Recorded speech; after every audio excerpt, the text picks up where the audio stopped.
Winter 1903, New York City.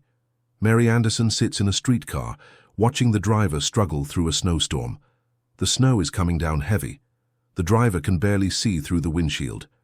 Every few minutes he has to stop the streetcar, climb out into the freezing cold and wipe the snow off the glass by hand. Then he climbs back in, drives forward another block, and the windshield is covered again. Stop, climb out, wipe, climb back in, drive, over and over. The passengers are frustrated, they're late, they're cold. Everyone is shouting at the driver to go faster. But he can't. He literally cannot see. Mary watches this and thinks, "This is insane. There has to be a better way." She pulls out a notebook and starts sketching. A mechanical arm, attached to the outside of the windshield, controlled from inside the vehicle. A rubber blade that swipes across the glass, clearing snow and rain. Simple, obvious. She sketches it right there on the streetcar. By the time she gets home, she has the complete design in her head. Within months, she's built a prototype. It works perfectly. In 1903, Mary Anderson files for a patent, window cleaning device. U.S. Patent 743801, granted November 10, 1903. The first windshield wiper. She tries to sell it. She contacts companies, manufacturers, carriage makers. Everyone says the same thing. Interesting, but not practical. One company writes back, "We do not consider it to be of such commercial value as would warrant our undertaking its sale. Not commercially valuable." By 1920, there are 8 million cars on American roads. Every single one needs windshield wipers. By 1922, Cadillac installs windshield wipers as standard equipment. By 1940, every car in America has them. Mary Anderson's invention became one of the most essential safety features in automotive history, and she never made a single cent from it. Her patent expired in 1920. The same year, cars started mass-producing wipers. She died in 1953, age 87, in obscurity. Meanwhile, Henry Ford, who put wipers on every Model T, became the richest man in America. His company made billions, literally billions. Mary Anderson died with nothing. But to understand how the woman who invented one of the most essential car safety features died poor and forgotten, we need to go back to the beginning, to Alabama, 1866.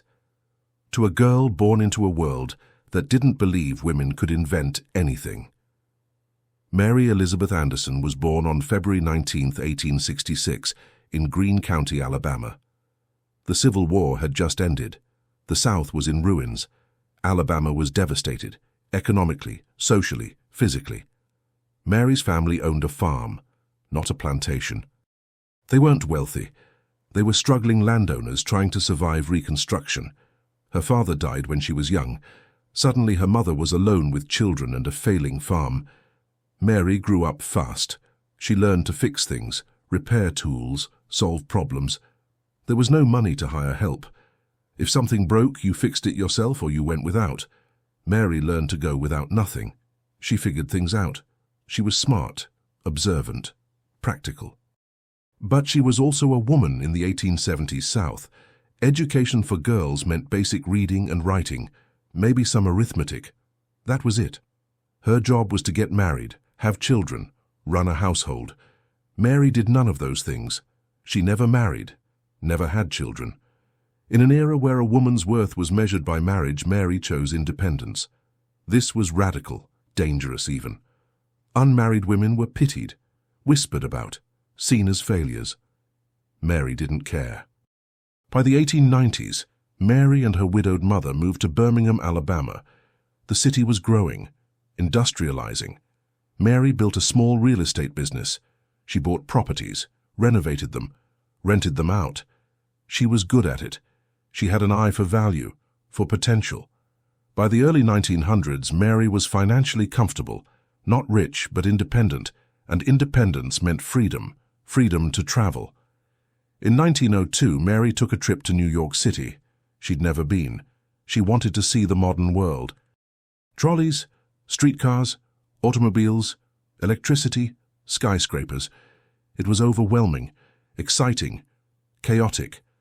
And that's when she saw it, the driver problem. Winter in New York was brutal.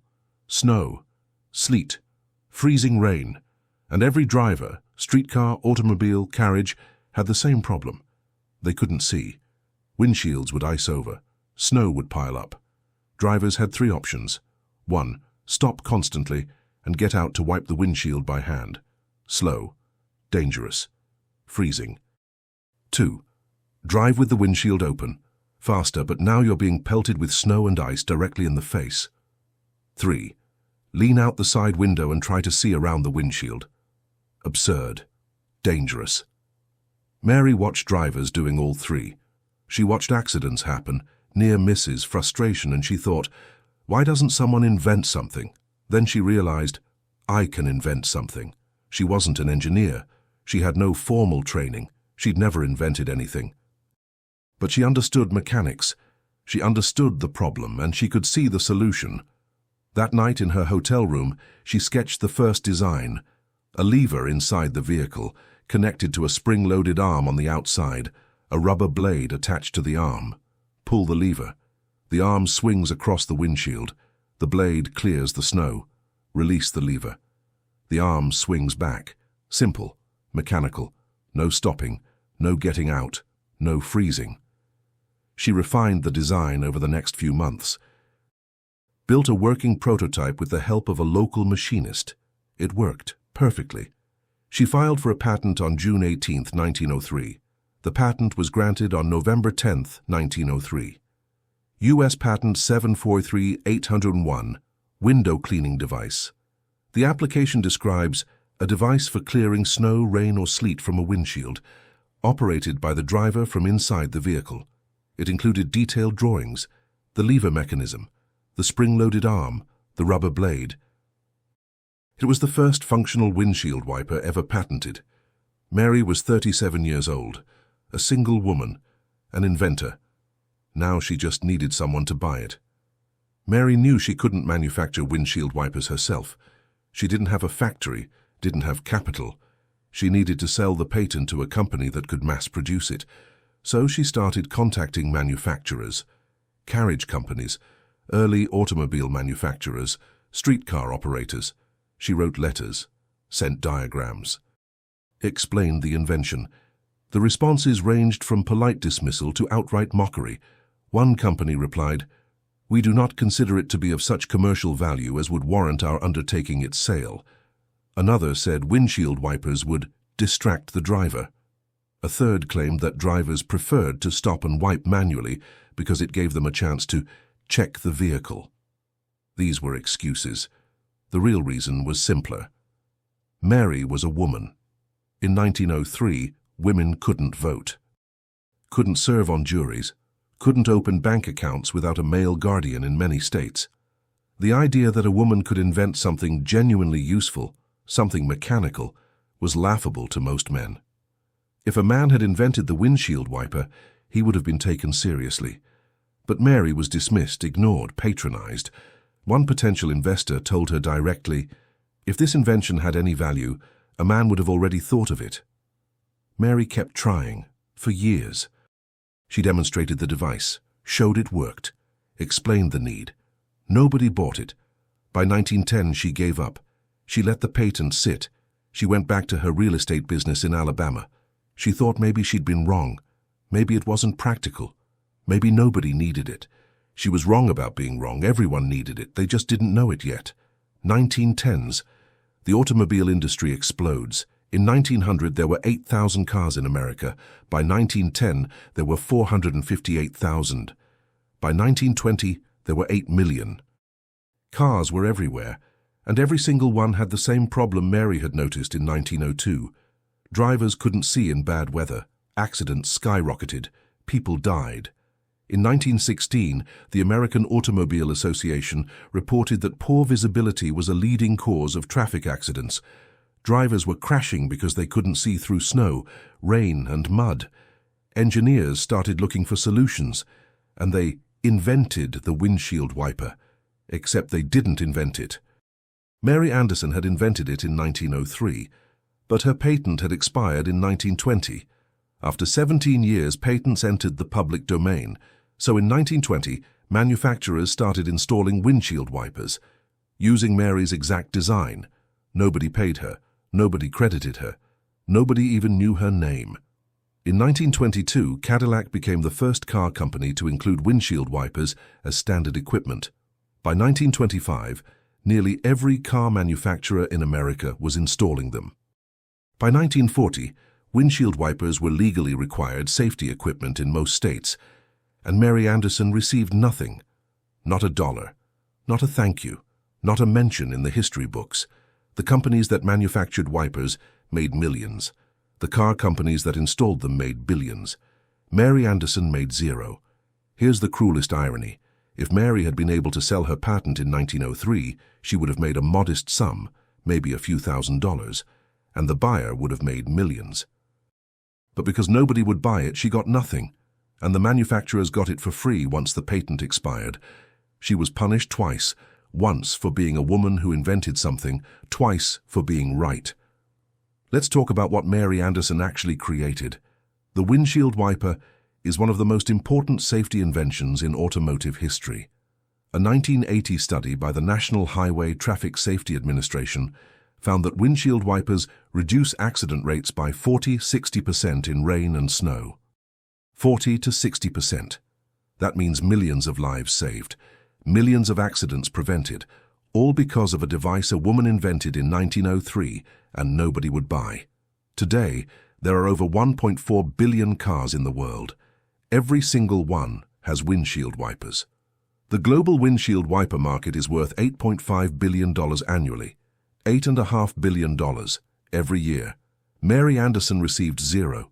But it's not just the money, it's the impact. Think about every time it rains and you turn on your wipers without thinking about it. That simple motion, flick the lever, wipers clear the windshield, is so automatic, so obvious, that it seems like it was always there. But it wasn't. Before Mary Anderson, there was no solution. Drivers just suffered, and crashed, and died. She saw a problem everyone else accepted as unsolvable, and she solved it. With no engineering degree, no formal training, no lab. Just observation, creativity, and a notebook. And the world rejected her because she was a woman. By the 1920s, Mary was back in Alabama, running her real estate business. She read about windshield wipers becoming standard. She saw them on every car. She knew it was her invention. But there was nothing she could do. The patent had expired. She had no legal claim. And even if she did, who would listen? She was a woman. She had no proof she'd tried to sell it. No records of the companies that rejected her. It was her word against history. And history didn't care. In the 1930s and 40s, Mary lived quietly. She wasn't wealthy, wasn't famous. She lived in a modest apartment in Birmingham. She attended church. She managed her properties. She never spoke publicly about the windshield wiper, never sought recognition. Maybe she was tired of not being believed. Maybe she didn't see the point. Or maybe, like so many women of her generation, she'd learned that her contributions would be erased no matter what she did. So she stayed quiet. On June 27, 1953, Mary Anderson died at her home in Birmingham, Alabama. She was 87 years old. Her obituary in the Birmingham News was 5 sentences.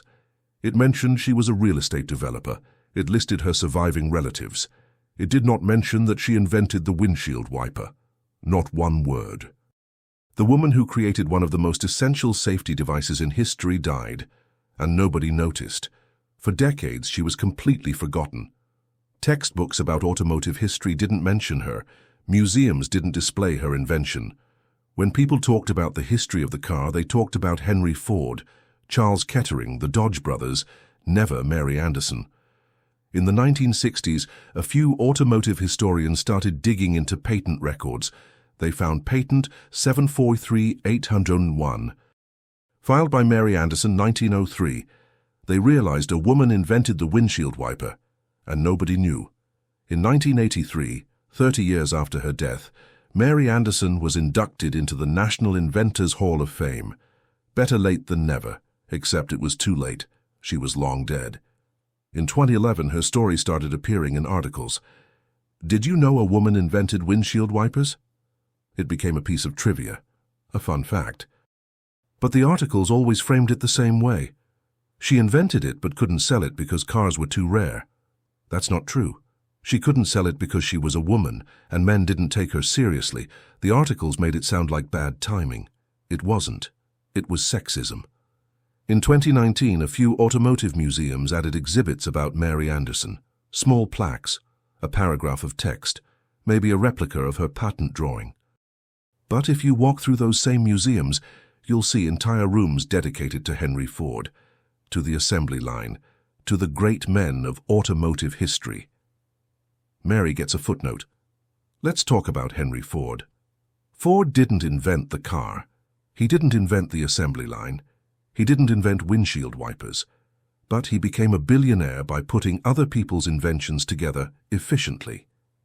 The Model T, Ford's most famous car, was introduced in 1908. Early Model Ts didn't have windshield wipers. Drivers had to stop and wipe manually, or drive in the rain squinting through wet glass. By 1919, Ford started offering windshield wipers as optional equipment. By 1923, they were standard on all Ford vehicles. Ford produced 15 million Model Ts between 1908 and 1927. 15 million cars, every single one by the end, had windshield wipers based on Mary Anderson's design. Ford's peak net worth in the 1920s was estimated at $200 billion in today's dollars. Not all of that was from wipers, obviously, but wipers were a significant safety feature that made cars practical in all weather. Mary Anderson got nothing. Ford is remembered as a visionary, an industrialist, the man who put America on wheels. Mary Anderson is a trivia question. Here's what makes this even worse. Mary tried. She didn't just invent the windshield wiper and sit on it. She actively tried to sell it. She wrote letters, made prototypes, demonstrated it. She did everything right. And she was rejected. Not because the invention was flawed, but because she was a woman. If she'd been a man, history would be different. A man with that patent in 1903 would have found investors, would have started a company. By 1920, he'd be a millionaire. His name would be in textbooks. But Mary was a woman, so she was dismissed, and then erased. This is the pattern. Inventors like Garrett Morgan, Lewis Latimer, and Nikola Tesla were marginalized because of race or lack of capital. Mary Anderson was marginalized because of gender. The system didn't care about the quality of the invention. It cared about the identity of the inventor, and if you were the wrong identity, you lost, no matter how brilliant you were. In 2013, a historian found letters Mary had written to potential investors in 1905.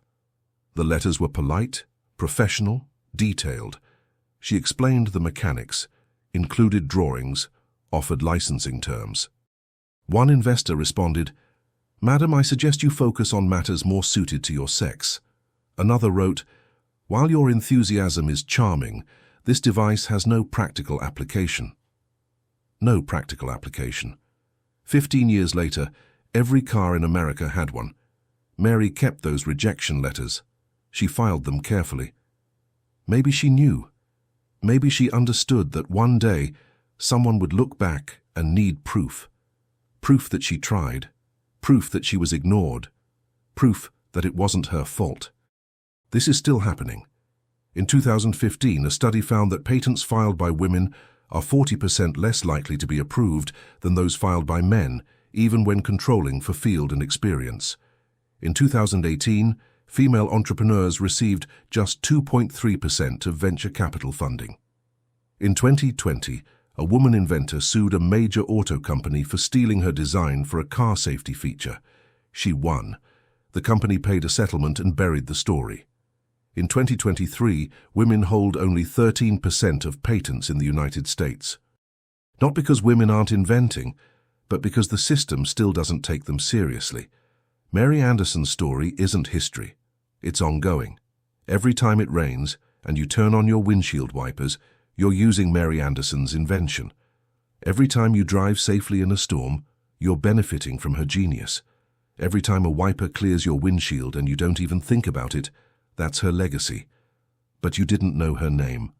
Until now. And that's the problem.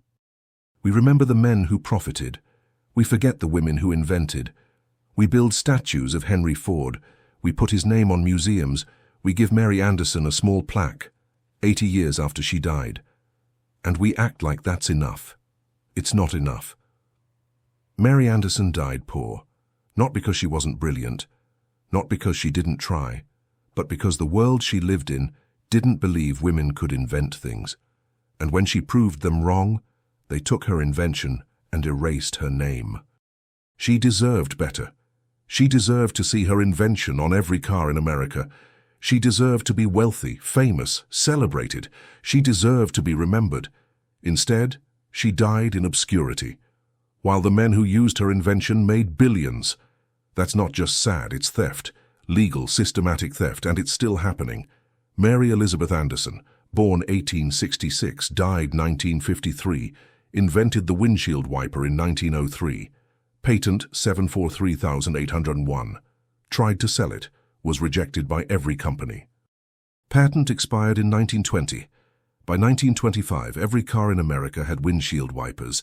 She received nothing, died poor and forgotten, while Henry Ford made billions, while manufacturers made millions, while 1.4 billion cars in the world use her invention. Every single day, every time it rains and you turn on your wipers, remember her name. Not because it's a feel-good story, but because she was robbed. Because brilliance isn't enough if you're the wrong gender. Because the world took her genius and gave her nothing. Remember Mary Anderson, the woman who made driving safe and died invisible. Remember her name.